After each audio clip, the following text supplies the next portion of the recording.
जय हिंद दोस्तों। तो चलते हैं आज की क्लास में, है ना। वैदिक काल आज समाप्त हो जाएगा हम लोगों का। क्लास आप सब अच्छे से कीजिए, ठीक है, क्योंकि पढ़ना तो पड़ेगा।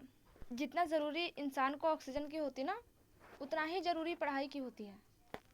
आप एक वक्त बिना खाए रह सकते हो, पर पढ़ाई ना करो ये हो ही नहीं सकता, ठीक है। एक दौर आया है सफ़र में, एक दौर आया है सफ़र में, जब अपने ही पसंद से नफरत हो गई। रियली में ये एक दौर आएगा, बस एक बार पढ़ लीजिए, लिख लीजिए, कामयाब हो जाइए। रियल में एक दौर आएगा जो आपको अपनी ही पसंद से ना नफरत होने लगेगी। ओ माय गॉड, हम ये चीज़ करते थे, ये होता था। लेकिन ये कब होगा? जब आप पढ़िएगा तब। तो चलते हैं पढ़ने के लिए, है ना। फिलहाल हम लोगों ने पूरा का पूरा वैदिक काल, ये ऋग वैदिक काल, उत्तर वैदिक काल, इन सब में तो किसी को कोई डाउट होगा ही नहीं, है ना। ऋग वैदिक काल क्यों बोला जाता है, उत्तर वैदिक काल मतलब क्या होता है, ये सारा चीज़ हमने बता रखा है। फिलहाल हम लोग थोड़ा सा और आगे निकलते हैं। वैदिक काल में जो प्रमुख नदियाँ थी उनके बारे में भी हमने बता दिया था, देवता देवी के भी बारे में हमने बता रखा था। तो क्वेश्चन कर लिया जाए, इसे ऊपर कर लेते हैं, है ना, फटाफट हमें आप सब बताइएगा। चलिए, मेरा पहला क्वेश्चन है, वितस्तता जो प्राचीन नाम है बट उसका आधुनिक नाम, वितस्तता नदी को आधुनिक नाम से जाना जाता है, किस नाम से? वितस्तता नदी का दूसरा नाम क्या है जो अभी इस्तेमाल किया जाता है? झेलम, ठीक है। सदानीरा जो प्राचीन नाम थी, यानी कि वैदिक काल में सदानीरा बोला जाता था, अभी कौन सी नदी बोला जाता है? गंडक, दिख रहा है ना, गंडक, ठीक है। अस्किनी, अस्किनी, अस्किनी जो प्राचीन काल यानी कि वैदिक काल में नदी का नाम था, बट अस्किनी नदी का वर्तमान में कौन सा नाम पड़ा? चिनाब, पुरुषनी, रावी, ठीक है। चलिए, विपाशा, विपाशा, विपाशा का न्यू नाम व्यास। तो ये सब कुछ हो चुका था। अग्नि देवता, सोम देवता, मारुत देवता, रुद्र देवता, ये सारा चीज़ हम लोगों ने कंप्लीट कर रखा था। और समिति भी हम लोगों ने देखा था ना, वो संगठन, प्रमुख संगठन। वैदिक काल में 3 प्रमुख संगठन थे, सभा, समिति और विदत। ये सब कुछ हो चुका था हम लोगों को, है ना। तो चलते हैं थोड़ा और आगे। हम आप सबको एक चीज़ और बता दिए थे कि ये ग्रामीण इलाके को क्या बोला जाता था उस वक्त, और ये क्या हो गया, ग्रामीण को मतलब अभी हम लोग ग्रामीण बोलते हैं ना, उस समय गांव बोला जाता था, ठीक है। गांव को क्या, ग्रामीण, ठीक है। और अभी हम लोग जनपद बोलते हैं, जनपद, उसे क्या बोला जाता था? राजन। और यही जन जो है ना, जनपद, यही धीरे धीरे महाजनपद बन गया। तो ये बना कैसे, किस तरह से हुआ, वो सब कुछ हम लोग देखेंगे, ठीक है। फिलहाल अभी हम लोग आगे बढ़ते हैं, ख़त्म कर लेते हैं। कहाँ हो जा रहा है? और इसका ना नोट्स भी बनाते चलिएगा एकदम शॉर्ट में, इसी तरह, ताकि पढ़ने में जब रिवीजन के लिए बैठो तो क्लास की आवश्यकता ना पड़े, बस किताब को, कॉपी को देखो और ढंग से याद हो जाए, ठीक है। क्योंकि हिस्ट्री है, ज़्यादा वक्त देना नहीं है। तो हम लोगों ने देवी और देवताओं के बारे में जान, अच्छा देवों का बोलते हैं, देवों के देवी, देवताओं के देवी किसे बोला जाता था? अभी बोलते ना देवों के देव, महादेव बोलते हैं ना, ठीक उसी वक्त और है भी। तो देवताओं के देवी किसे बोला जाता था? अदिति, किसे? अदिति। तो चलते हैं अब आगे। पेन ले लीजिए। 3 प्रकार के यज्ञ, 3 प्रकार के यज्ञ, यानी वैदिक काल में 3 प्रकार के यज्ञ भी किया जाता था। अब वह कौन कौन सा 3 प्रकार है तो हम लोग फटाक से देख लेते हैं। पहला अश्वमेध यज्ञ, दूसरा वाजपेय यज्ञ, तीसरा राजसूय यज्ञ। अब आपको चिंता होता होगा ये अब यज्ञ के भी बारे में पढ़ना जरूरी है, क्वेश्चन पूछता है इसलिए, ठीक है। तो देख लेते हैं अश्वमेध यज्ञ किसे कहते हैं। देखिए, अश्वमेध यज्ञ में युद्ध, अब ई का हुआ भाई, अश्वमेध यज्ञ में युद्ध। तो अगर किसी को युद्ध करना होता, किसी को युद्ध करना होता तो ये अश्वमेध यज्ञ करते। क्या अश्वमेध यज्ञ करने के बाद आदमी युद्ध करने जाता? नहीं, इसमें एक घोड़े को मतलब घोड़े का यज्ञ करके उसे छोड़ दिया जाता था। यानी कि एक घोड़ा रहता था, हम प्रयास करते हैं छापने का, ठीक, कोशिश, लो छपवा गया घोड़ा। तो एक घोड़ा रहता था, आराम से उसे एकदम पूरा सजा करके पूजा वगैरह कर करके और उसे छोड़ दिया जाता था। अब वो जिधर जिधर क्षेत्र में जाएगा, कौन? घोड़ा जिधर जिधर क्षेत्र में जाएगा वो क्षेत्र राजा का। ये क्या बात हुई? हाँ, यही बात थी। अश्वमेध यज्ञ कराने से पहले और करने से पहले जो राजा होता था, मान लो यहाँ पे साम्राज्य है एक,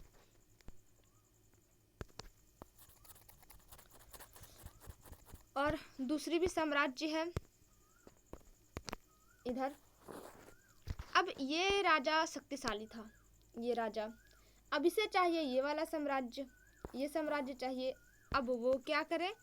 तो पूरा सेना एकदम भरपूर तरीका से तैयार करेगा, ठीक है। ये राजा, इस क्षेत्र वाले राजा पूरे आराम से सेना को तैयार करेंगे और सेना को तैयार करने के बाद एक घोड़ा को तैयार करेंगे, ठीक है। अब घोड़ा तैयार हो गया, पूजा की जाएगी, सेना पूरे एकदम लगल है, पूरा सेना लगल है, घोड़ा तैयार है। अब घोड़ा आगे आगे, सेना पीछे पीछे। घोड़ा जिस जिस क्षेत्र को पार करेगा वो क्षेत्र इस राजा का। हाँ, इस साम्राज्य में आकर के घोड़ा पहुंच गया धीरे धीरे। अब इन लोगों को तो नहीं पता कि सामने से कोई आकर के हमें आक्रमण करने वाला है, कदाचित नहीं पता, जरा सा भी नहीं पता। पीछे से सेना भी बढ़ रही है, सेना भी खड़ी है। अब घोड़ा आगे चल गया, उस क्षेत्र, उस साम्राज्य में घुस गया। अब वहाँ के राजा को पता चला कि देखो घोड़ा आ गया है, यहाँ पे आक्रमण होगा, तो चलो जल्दी से तैयार हो। अब बताइए, जो 1 महीने 1.5 महीने से ये तैयार किया होगा, क्या उसके मुकाबले में इस क्षेत्र वाले राजा के पास सैनिक मजबूत और स्ट्रांग होंगे? नहीं हो सकते। अब अगर इसे रोकना है, घोड़े को रोकना है, तो फिर युद्ध का ऐलान होगा और युद्ध किया जाएगा, ठीक है। जो घोड़ा भेजा था उनको युद्ध किया, वो करेंगे युद्ध। इसका नाम हम दे देते हैं भाई ए और इसका नाम बी। हाँ, ए साम्राज्य ने घोड़े को छोड़ा, बी साम्राज्य में घुस गया और ए साम्राज्य अपने पीछे पीछे, घोड़े के पीछे पीछे पूरा बटालियन लेके आ रहा है, पूरा एकदम। अब बी साम्राज्य को अपना साम्राज्य बचाना है, अब वो इतना जल्दी तैयार नहीं हो सकता, तो वो युद्ध के लिए रेडी होगा, तो ऑटोमेटिकली वो हार जाएगा। या तो वो हारे या तो फिर खुशी खुशी साम्राज्य को दे दे। इस तरह भला कहीं होता है? ये तो एक तरफा हो गया, पूरा एकदम इसी तरह हुआ करता था। वैदिक काल में कुछ इसी टाइप से हुआ करता था, ठीक है। तो उसे अश्वमेध यज्ञ बोला गया। अगर गुप्त रूप से ये बात लीक हो गई तो बगल वाले साम्राज्य के लोग बच जाते थे, तैयारी कर लेते थे, युद्ध में वो जीत जाते थे, या तो फिर हाँक देते थे घोड़े को, ले भैया इधर मत आ, है ना। या तो फिर इसमें एक और उपाय किया जा सकता था, और वो क्या? तो साम्राज्य को पता चलता कि हमारे साम्राज्य में, यानी कि हमारे क्षेत्र में सबसे खूबसूरत घोड़ी कौन है, उसे सजाया जाता, उसे चुना जाता और लो घोड़वा के आगे लगवा दिया जाता, निकल गया घोड़ा। लेकिन क्या आपको लगता है कि उस समय के राजा महाराजा ऐसे लापरवाही करते होंगे? अरे वैसा राजा को ढूंढा, वैसा घोड़े को ढूंढा होगा जो ऐसा चक्कर पकड़ ना करे, या फिर उसके आँख में पट्टी बांध दिया जाता होगा, घोड़ा जिधर जिधर जाएगा उधर उधर हम लोगों का, है ना। तो खैर चलते हैं हम लोग फटाक से। वाजपेयी यज्ञ। अब ये वाजपेयी यज्ञ क्या है, इसका मतलब क्या होता है? तो शक्ति का प्रदर्शन, रथ का रेस किया जाता था, शक्ति का प्रदर्शन। जैसे नहीं देखते हैं मोदी जी बनते हैं तो 15-20 दिन बाद पार्टी बहुत बड़ा फंक्शन रखते हैं और उसमें जा कर के शपथ लेते हैं, तो वो भी एक शक्ति प्रदर्शन है ना। वो भी वो शपथ हुआ, वो तो राज्य अभिषेक के समय करते हैं मोदी जी, नहीं 26 जनवरी में जो होता है, आपको पता होगा 26 जनवरी में जो होता है, जब झंडा फहराया जाता है तो देखते हैं कितना भयानक, एकदम सारे जितने भी फौज रहते हैं जितने भी हैं सब लोग आते हैं, अपना शक्ति प्रदर्शन करते हैं। होता है ना ये प्रोग्राम दिल्ली में, आपको पता ही होगा। तो वो हुआ शक्ति प्रदर्शन। बाकी जो मोदी जी आकर के और वो शपथ लेते हैं वो राज्य अभिषेक हुआ, ठीक है।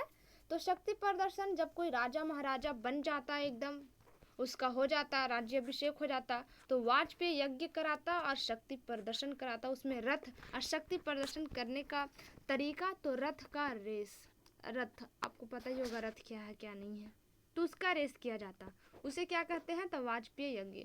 अश्वमेध यज्ञ और वाजपेयी यज्ञ में तो डाउट होगा नहीं। तो हम लोग चलते हैं थोड़ा और आगे। अब देख लेते हैं राजश्रेय यज्ञ। राजश्रेय यज्ञ, राजश्रेय यज्ञ का मतलब क्या होता है, तो देखिए राज्याभिषेक। आप सबको अगर जानना हो तो सबसे मस्त बाहुबली, बाहुबली मूवी को देख लीजिए, किस तरह से भल्लाल देव रहते ना, और एक बाहुबली, भल्लाल देव का राज्याभिषेक होता है, पता ही होगा, है ना। कितना पूरा भरा हुआ रहता है, एकदम रामदा पूरा भरा हुआ रहता है। उसमें तो आश्चर्य की बात है कि जब ये भल्लाल देव बोलते ना, भल्लाल देव का जब राजा का होता है राज्याभिषेक और उसे ताज दिया जाता है, उतना हंगामा नहीं रहता। बट जब बाहुबली को सेनापति के रूप में चुन करके उसे वो औहदा दिया जाता है, तो पूरा का पूरा मजमा हिल जाता है। तो राज्याभिषेक वही हुआ, मतलब पूरे सबको इकट्ठा करके, एकत्रित करके। हमें समझाने की जरूरत नहीं, बस बाहुबली मूवी जो देखे होंगे उसको समझ में आ ही गया होगा कितना भव्य और शानदार रहता था।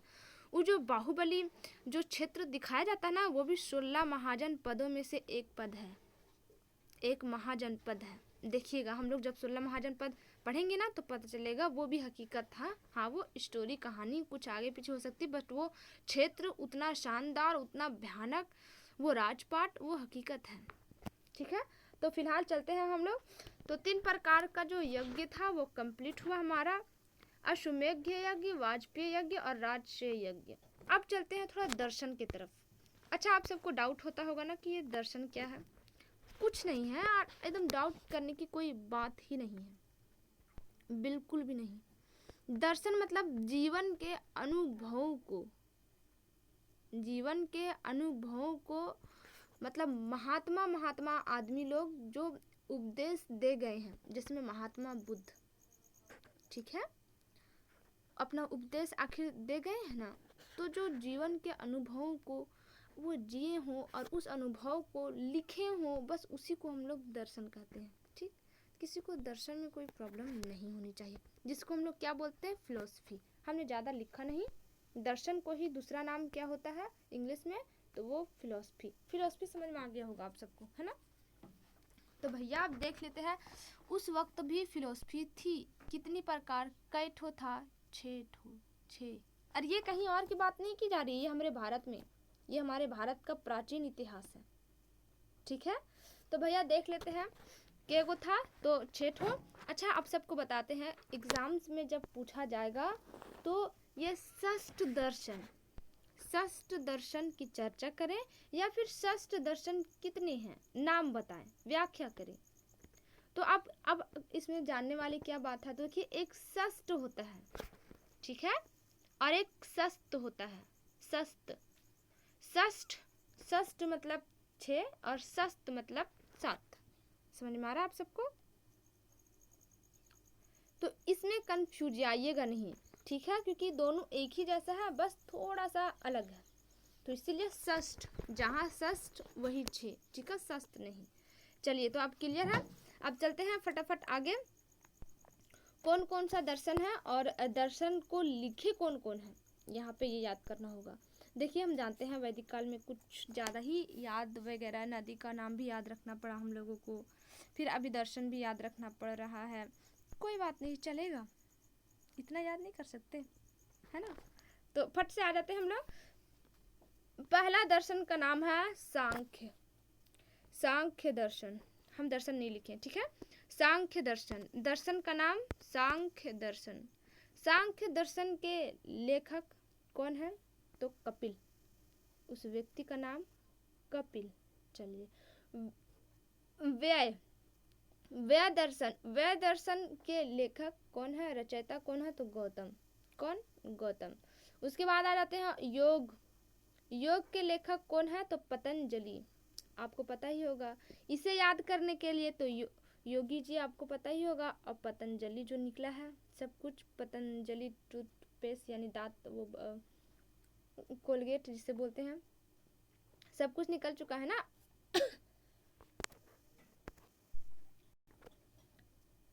तो एक तो पतंजलि और योग तो ये याद हो गया, पतंजलि योग, योग दर्शन को लिखने वाले व्यक्ति का नाम पतंजलि। अब थोड़ा सा और आगे पहुंचते हैं, वैशेषिक, वैशेषिक दर्शन को लिखने वाले व्यक्ति का नाम, तो कणाद।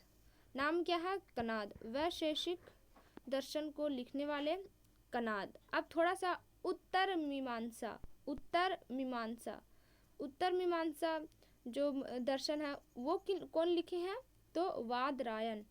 कौन, वादरायण। और पूर्वी मीमांसा, कुछ नहीं, उत्तर और पूरब है लिखल, ठीक है। पूर्वी मीमांसा को, पूर्वी मीमांसा दर्शन को लिखने वाले जैमिनी। क्या नाम है, तो जैमिनी, ठीक है। ज़्यादा कुछ था नहीं, हम लोग जितना बड़ा समझते ना वैदिक काल को, वो उतना बड़ा है नहीं। और हिस्ट्री तो उतना टफ है ही नहीं, बिल्कुल भी नहीं। उसे तो एंजॉय के साथ मानो से दादा और नाना नानी ये सब कैसे हम लोगों को सोते वक्त कहानियाँ सुनाया करते थे, ये कुछ उसी तरह है। इसे एंजॉय के साथ पढ़ना चाहिए, है ना। तो चलिए एक बार और याद कर लेते हैं हम लोग फटाफट। सांख्य दर्शन के लेखक, हम लेखक नहीं बोलेंगे, सिर्फ सांख्य दर्शन कपिल। व्यायाम गौतम, व्यायाम को याद करने का तरीका गौतम बुद्ध, गौतम बुद्ध व्यायाम आपको पता ही होगा, ठीक है। चलिए योग, योग मतलब पतंजलि, सिंपल से याद रख लीजिएगा। वैशेषिक, वैशेषिक, वैशेषिक के लेखक कणाद। उत्तर मीमांसा वादरायण और पूर्वी मीमांसा जैमिनी। तो भैया हम लोगों ने पूरा का पूरा इतिहास ये वैदिक काल का जो भी था हम लोगों ने कंप्लीट कर लिया। और यहीं से था, कुछ था नहीं इसमें अलग से। इसमें मतलब हमने कंप्लीट नोट्स नहीं लाया है, लेकिन रुकिएगा थोड़ा सा। इस क्षेत्र में लिखा हुआ था हमारा, क्या लिखा हुआ था, तो गांव ग्रामीण और जन को राजन बोलते थे। पशु में से गाय सबसे ज़्यादा प्रसिद्ध थी। गविष्टि मतलब गाय का खो जाना, और राजा का पहला कर्तव्य गाय को खोज के लाना। पशु बलि भी होता था और बलि भी, बलि मतलब टैक्स और पशु बलि मतलब पशुओं की बलि देना, ठीक है। सीता, सीता मतलब हल, हल का साक्ष्य मिला था तो उसे सीता, हल को क्या बोला जाता था, सीता, ठीक है। सभा और समिति भी हम लोगों ने देखा था, है ना, सभा समिति विदत। और उसके बाद 0 से 5 बाल्यावस्था, ये सारा चीज़ तो यहाँ पे नहीं लिखा हुआ, मुझे नहीं ला पाए, ठीक है। तो फिलहाल वैदिक काल ये हमारा रहा। अब हम लोग महाजनपद की ओर कैसे जाएंगे, जिससे हम लोग 16 महाजनपद बोलते हैं।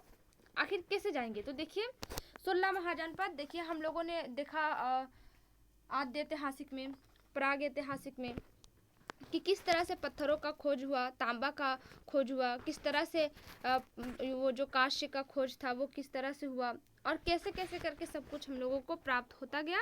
और आद्य ऐतिहासिक को किस टाइप से हम लोग उसे बोलते हैं पाषाण युगीन काल। और प्राग ऐतिहासिक को किस तरह हम लोग, एक मिनट, आद्य ऐतिहासिक को कांस्य युगीन, ठीक है, और प्राग ऐतिहासिक को पाषाण युगीन, हमसे मिस्टेक हुआ। तो पाषाण युगीन किस किस मतलब कालखंड को बोला जाएगा, तो वह है प्राग ऐतिहासिक, ठीक है। और आद्य ऐतिहासिक को कांस्य युगीन। अब भाई ये हम लोग ऐतिहासिक पढ़ रहे हैं, ऐतिहासिक में सबसे पहला चीज प्राचीन पढ़ना था। तो हम लोग प्राचीन पढ़ रहे हैं, तो भैया इसमें आखिर क्या और कैसे मिला जो लोह युगीन बोला गया।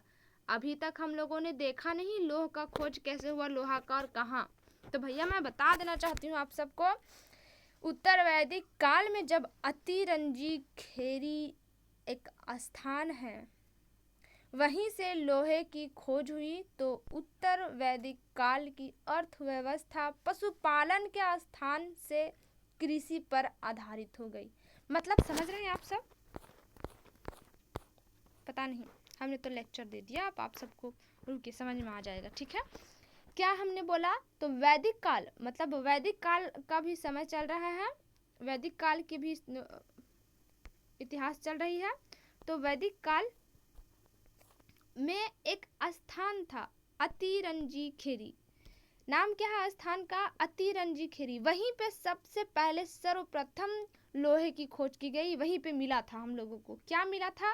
लोहे का। पहले तो हम लोगों ने देखा पशुपालन हो रहा था वैदिक काल में, लेकिन अब हम लोगों को क्या मिल गया है? तो लोहे का। और वो कहाँ मिला? तो उत्तर वैदिक काल में। वैदिक काल 2 भागों में विभक्त किया हम लोग किए थे, एक ऋग वैदिक काल, तो इसमें तो पशुपालन एकदम भरपूर रूप से हुआ। और जाति धर्म किसके आधार पर बांटा जाता था? तो कार्य के आधार पर। लेकिन जैसे ही उत्तर वैदिक आया, ये जाति जो बांटा जाता वो किसके आधार पर? तो वंश के आधार पर। और उत्तर वैदिक काल में ही अतिरंजी खेरी के स्थान से लोहे की खोज हुई। अब अगर पूछ दिया जाएगा कहीं भी और कोई भी कि लोहे की खोज कब हुई, तो आप आराम से बोल सकते हैं किस मतलब डेट बताइए किसके मध्य में हुआ या फिर कब हुआ, तो हम लोग बोल सकते हैं 1000 से लेकर के 600 BC के मध्य में अतिरंजी खेरी के स्थान में हुआ हम लोगों का लोहे का खोज। अब जब लोहे का खोज हो गया तो देखिए खेती मुमकिन है ना। अर्थव्यवस्था पहले पशुपालन चलता था ऋग्वैदिक काल में, क्योंकि उस वक्त कोई कुदाल, कोई कोड़ी, कोई हसुआ, कोई कटैरा ऐसा नहीं था कि हम लोग जमीन को खोद पाते, ऐसा तो कुछ था नहीं। और अगर था भी तो बहुत कम था, लकड़ी का हल था, है ना, पत्थर का था, कांसे का था, इन सब चीज़ों का था, लेकिन वो उतना स्ट्रांग नहीं होते जितना कि लोहा। और बहुत आसानी से लोहे का बन भी जाता है और बहुत सस्ता भी होता है, काफ़ी दिन टिकता भी है, उसे आदमी आराम से यूज़ कर सकता है, उपयोग में ला सकता है। तो जैसे ही अतिरंजी खेरी के स्थान पर लोहे की खोज हो गई, आदमी लोग को आराम से भरपूर रूप से एकदम मिला, कोड़ा कुदाल सब कुछ, और आराम से वह खेती कर पाया। और इस तरह से वह पशुपालन से खेती की ओर आ गए। लेकिन अब इसमें बात का होगी कि ये ग्रामीण से शहरी के रूप में कैसे आया। तो देखिए अतिरंजी खेरी स्थान ये रहा हमारा, 1 मिनट, अतिरंजी खेरी ये रहा हमारा। यहाँ पे खोज हो गई किस चीज की? लोहे की। तो लोहार तो पक्का आएंगे। लोहार का घर ये रहा हमारा, लोहार का घर बन गया हमारा। अब जब लोहार का घर बना, गांव तो बसा है भैया यहाँ पे, लोगों को इस स्थान में चाहिए, घर यहाँ पे उनकी बनी है। अब जब घर यहाँ पे जब बना हुआ है तो भैया अब इतना दूर से कौन आता है बार बार बार बार बार बार लेने के लिए? बहुत लंबा दूरी तय करना पड़ेगा।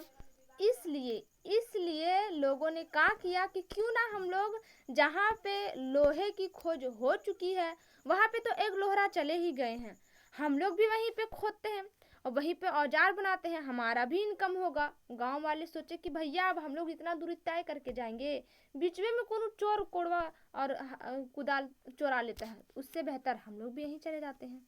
1 आया, 2 आया, 3 आया, ये क्षेत्र भर गया।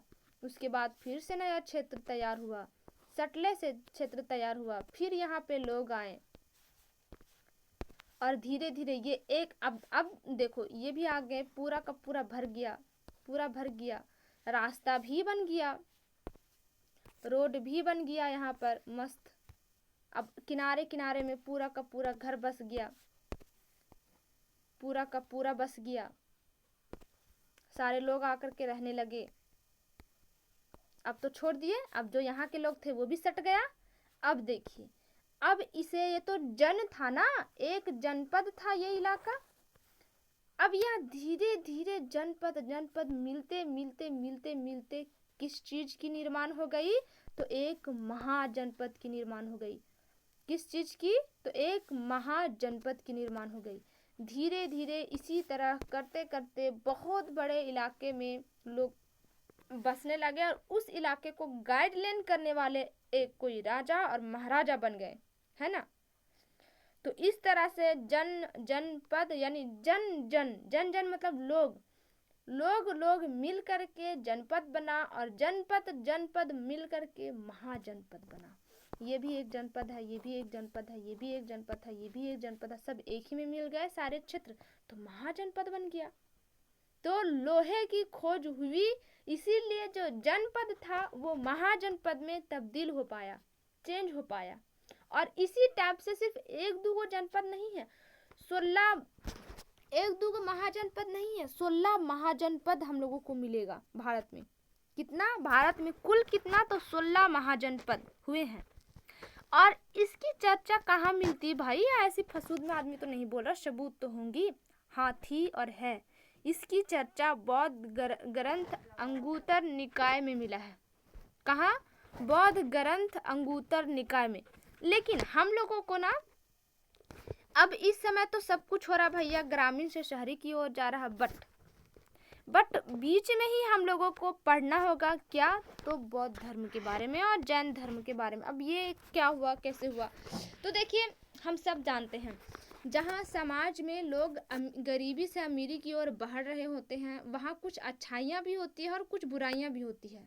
कुछ लोगों के साथ सही न्याय भी किया जाता है तो कुछ लोगों के साथ अन्याय भी होता है ना। तो उस वक्त भी था, कोई लोग गरीब थे, कोई ऊंचे जाति के थे, नीचे जाति के थे। अभी अभी हम लोगों ने पढ़ा कि ऋग वैदिक काल में कार्य के आधार पर जाति को बांटा जाता था, पर उत्तर वैदिक काल में आते आते वंश के आधार पर जाति को बांटने लगे। अब सोचिए, और उस वक्त ग्रामीण से शहरी में भी तब्दील हो रहा है। तो जो नीचे तबके के जाति लोग थे, ठीक है क्या, तो नीचे जाति के लोग जो थे उन लोगों के साथ बहुत भेदभाव होने लगा, इतना ज्यादा, इतना अधिक ना होने लगा। जनपद से महाजनपद की ओर जाते जाते गरीबों के साथ यानी शूद्र के साथ इतना बुरा व्यवहार करने लगे लोग, इतना बुरा व्यवहार करने लगे लोग कि किन्हीं ना किन्हीं को अवतार ले करके और उन बुराइयों को खत्म करना पड़ा। तो इसी दौरान यानी कि उत्तर वैदिक और ऋग वैदिक तो खत्म होने वाला है। अब उत्तर वैदिक और महाजनपद, 16 महाजनपद, इन दो मतलब जो सिलसिलाएं चलेंगी, जो समय चलेगा, इन दोनों के बीच जैन और बौद्ध धर्म का बहुत तेजी से विस्तार होता है। उसका मतलब शुरू भी होता है, बहुत तेजी से विस्तार हो जाता है। तो इसीलिए हम लोगों को 16 महाजनपद में घुसने से पहले हम लोगों को जैन और बौद्ध धर्म के बारे में जानना होगा। ठीक है क्या? तो जैन और बौद्ध धर्म के बारे में जानना होगा। क्यों जानना होगा वो हमने आप सबको बता दिया। ऋग्वेद और उत्तर वैदिक काल में, ऋग वैदिक काल में जाति का जो धर्म जो रहता था वो कार्य के आधार पर बांटा जाता था। बट उत्तर वैदिक काल में लोग जैसे जैसे अमीर होते चले गए, जिस तरह से लोहे की खोज हुई और जनपद महाजनपद के रूप में तब्दील होने लगा, वैसे वैसे शूद्र के साथ बड़ा बुरा व्यवहार, इतना बुरा व्यवहार किया जाता था ना।